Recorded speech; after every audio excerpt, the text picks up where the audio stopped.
안녕하십니까. 이성수의 증시 토크입니다. 자, 주식시장이 좀 지지부진한 그러한 흐름이 계속 이어지고 있습니다. 1월의 급락, 그리고 지난 가을의 하락세, 답답한 행보가 이어지고 있는 가운데, 자, 2월 4일자 기준 신용융자 잔고가 크게 줄었습니다. 21조 원까지 줄어들었는데요. 자, 이게 지난 여름에는 한 25조 원, 그 중반까지 올라가기도 하였었는데 그것에 비한다면 많이 줄었죠. 그런데요, 신용융자 규모 아직은 안심할 때가 아닙니다. 제가 왜 이런 이야기를 드리느냐. 향후에 우리나라 증시가 진정한 바닥을 찾기 위해서는 중요한 레벨까지 신용융자 잔고, 요 수준이 줄어들어야만 합니다. 자, 오늘 증시 토크에서는 신용융자와 예탁금을 이용한 예탁금 대비 신용융자 잔고 비율을 토대로 해서 지금 현재 증시 상황이 어느 레벨에 있는지 가늠해 보고요.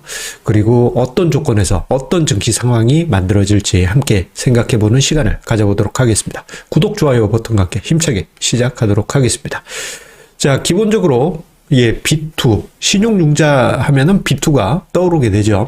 그런데 우리가 일반적으로 이야기하는 빚을 이용해서 주식 투자하는 B2 규모는 가늠할 수가 없습니다. 왜냐? B2 자금에는 꼬리표가 없기 때문이죠. 여러 가지 형태가 다양하기 때문입니다. 엄마, 아빠한테 빌렸다거나, 혹은 친구한테 빌렸거나, 아니면 카드빚, 아니면 마이너스 통장, 또는 전세금 받은 걸로 투자한 거. 이것도 다 B2죠. 그런데 이런 다양한 빚의 개념 중에서 주식시장 관점에서 매우 정확한 그리고 매일 정기적으로 공시되는 객관적인 통계 지표가 있는데 그게 바로 신용융자 잔고 추입니다. 이거는 금융투자협회 통계 페이지에 들어가게 되면요, 매일 한 3시 반에서 4시 사이에 업데이트 되게 됩니다. 제가 이제 영상 올릴 때쯤 되면 2월 7일 기준으로 해서 업데이트가 되어 있을 거예요. 전날 기준으로 해서 업데이트를 합니다. 자, 그런데 이 신용융자 잔고의 어떤 증감 또는 추세를 보게 되면은 전반적으로 B2 자금이 그 방향대로 지금 흘러가고 있겠구나라는 것을 미루어 짐작을 할 수가 있습니다. 마치 그림자 같은 그러한 존재라고 할 수 있어요. 자, 그런데 이 B2 자금 규모가 앞서서 인트로에서 이야기 드린 대로 지난 가을과 여름 사이에 25조 중반에 있었던 규모가 지금 현재 21조 원까지 줄어들었습니다. 매우 많이 줄어들었어요. 자, 그런데 이 레벨을 보게 되면요, 조금 뭔가, 이거 줄어든 거 맞나? 싶으신 생각이 들 것입니다. 그도 그럴 것이, 자, 2020년, 코로나 쇼크 이전, 그 이전만 하더라도 한 10조 원대 내외에서, 신용융자 잔고가 유지되었다가, 자, 2020년 코로나 사태 때 6조 4천억까지 감소하게 됩니다. 자, 이렇게 급감했다가 그 이후에 최고점까지 이거 몇 배입니까? 거의 4배 증가했었어요. 자, 이 과정에서 문제가 뭐냐? 절대 규모가 늘어난 게 중요한 게 아니고요.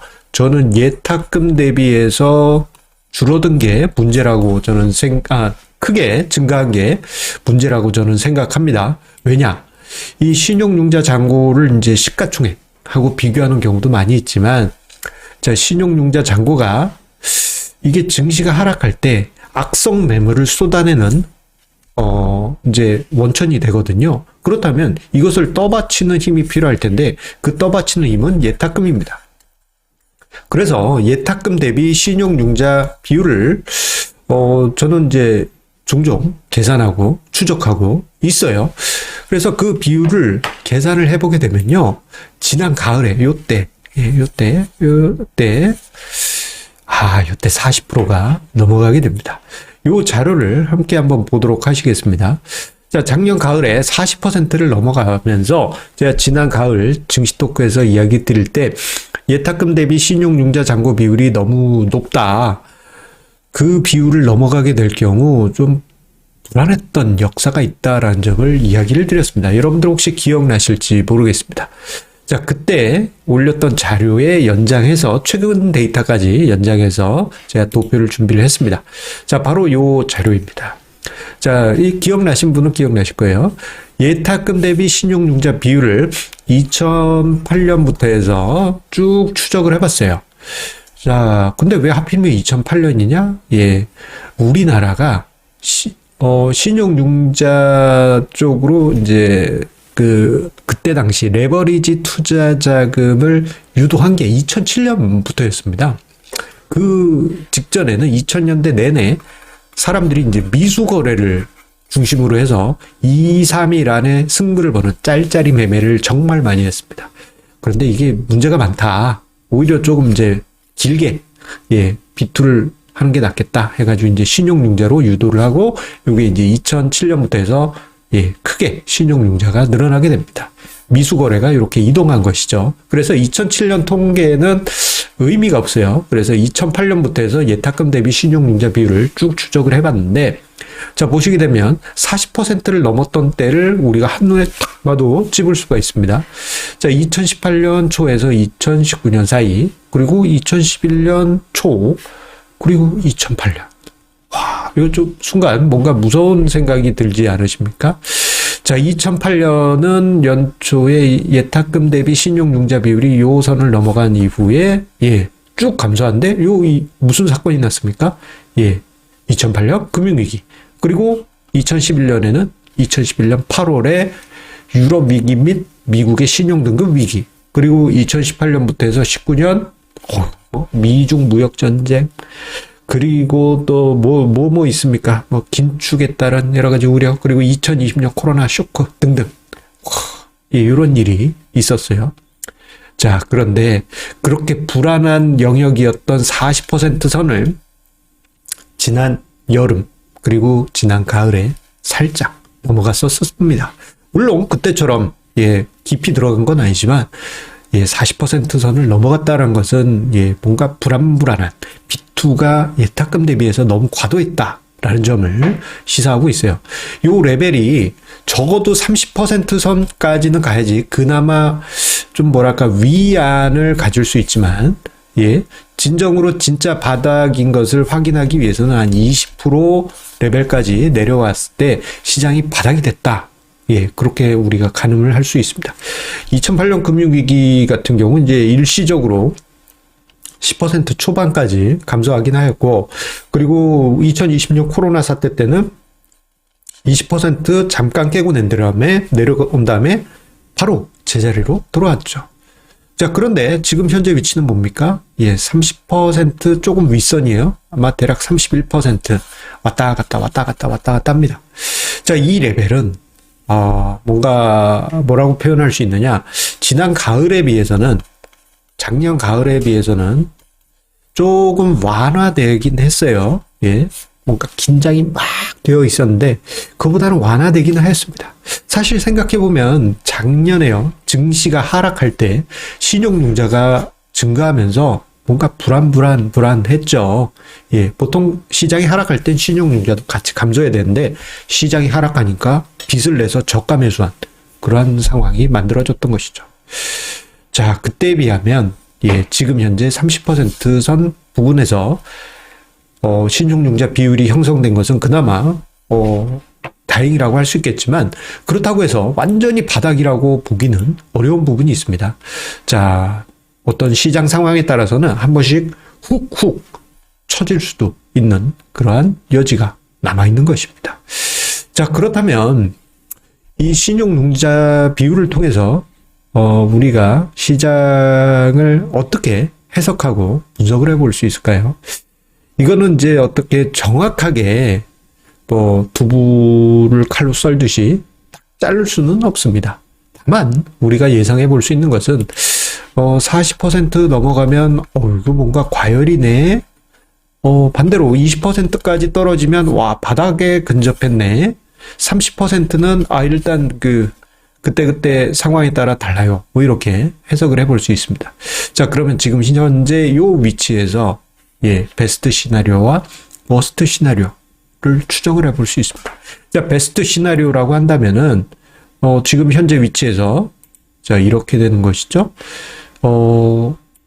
예탁금 대비 신용융자 비율이 천천히 감소하면서 20% 초반까지 줄어드는 겁니다. 자, 이러한 상황이 만들어질지는 퀘스천이에요. 시장이 하락해야지만 신용융자가 감소하는 그러한 특징이 있다 보니, 예, 이렇게 되기 위해서는 조금 후유증이 생길 가능성이 높습니다. 자, 그렇지 않다면 예탁금이 크게 늘어주면 됩니다.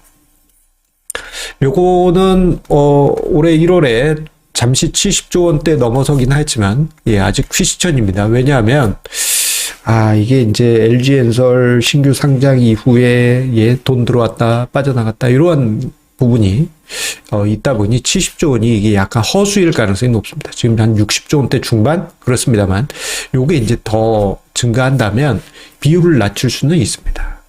자, 만약에 저 비율이 20% 초중반으로 가준다면, 예, 그 상황에서 시장이 흔들리지 않았다. 그럼 베스트죠. 예, 시장이 횡보하는데 저 비율이 가라앉았다. 그러면 베스트, 오브 베스트입니다. 자, 그런데 워스트 시나리오도 있습니다. 만약에 저런 시나리오로 간다면 정말 골치 아플 수 있어요. 아마 워스트 시나리오로 간다면 저는 아마, 예, 빨간 신호등을 뿅뿅 할 수도 있습니다. 뭐냐면요, 시장이 조정을 받고 있는 상황인데 요 비율이, 신용융자 비율이 올라가는 상황. 이러한 때는 어떤 경우겠어요? 사람들이 비투를 늘려서 신용융자를 늘리거나, 아니면은 신용융자는 정체더라도 예탁금이 빠져나가면서 밑에서 받칠 수 있는 힘이 줄어드는 이러한 상황이죠. 자, 이거는 워스트 시나리오입니다. 이 둘 중에 어떤 시나리오가 될지 그거는 알 수 없어요. 추이를 봐야 됩니다. 지금 현재는 방향을 알 수 없는, 지금 약간 눈치 보는 그러한 시장 상황인 것도 있죠. 자, 이런 상황에서 만약에 베스트 시나리오는 아니더라도 유사한 형태, 신용융자 비율이 슬금슬금 가라앉는 형태가 나온다면 한번 마음 편하게 시장을 볼 수 있겠지만, 시장이 조정이 있음에도 불구하고 신용융자 비율이 올라갔다? 이럴 때는 좀 우리가 좀 심각하게 생각해 볼 필요가 있겠습니다.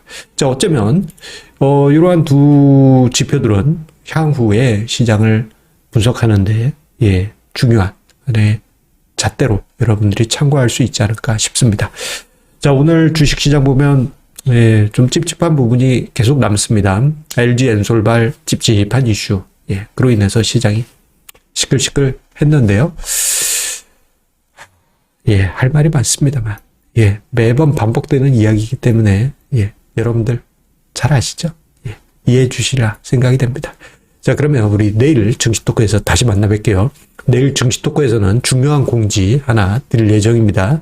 자, 어떤 공지일지 기대해 주시기 바라겠습니다. 감사합니다.